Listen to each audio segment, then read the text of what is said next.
So pretty much all of our producer governments face challenges with how to manage the resources they have left in the ground.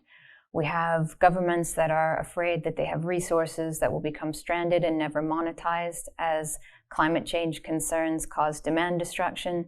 We have investors that are concerned that efforts to monetize resources at a faster pace are going to create oversupply, which will drag down prices and the benefits that producers can ultimately recognize from their resources.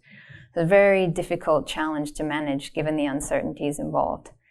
To help us think through this question, our research group developed 5 categories of producer countries to understand their response to this growing energy transition question. So we have diversified economies, which are economies that have several sectors that drive economic growth.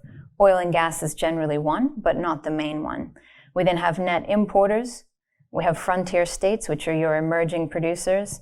We have oil declining dependents, which are essentially your mature producers.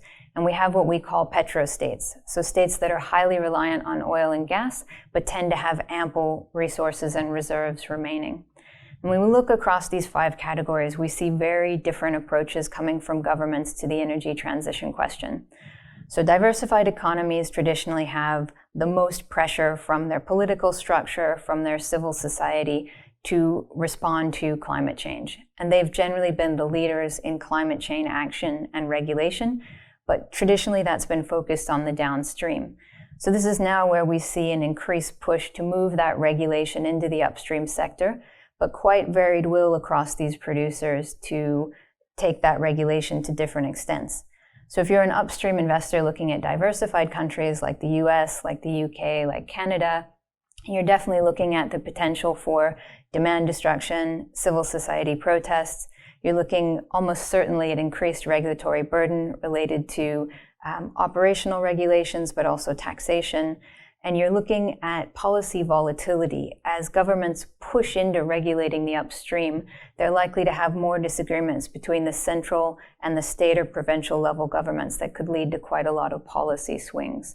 So that's the landscape for your diversified producers. If we look at our net importers, these are countries that are really concerned about primarily energy security and controlling costs of imports. So their support for climate change regulations tend to be those that impact end use and the need for imports. They're much less likely to put regulations on the upstream, but they may be forced to rely more on their national oil companies to develop their upstream opportunities going forward, particularly where you have carbon-intensive projects.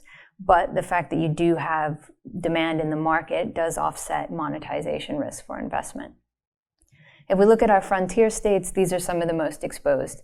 These are states that are really looking to bring in upstream E&P investment to drive much broader development of their economies.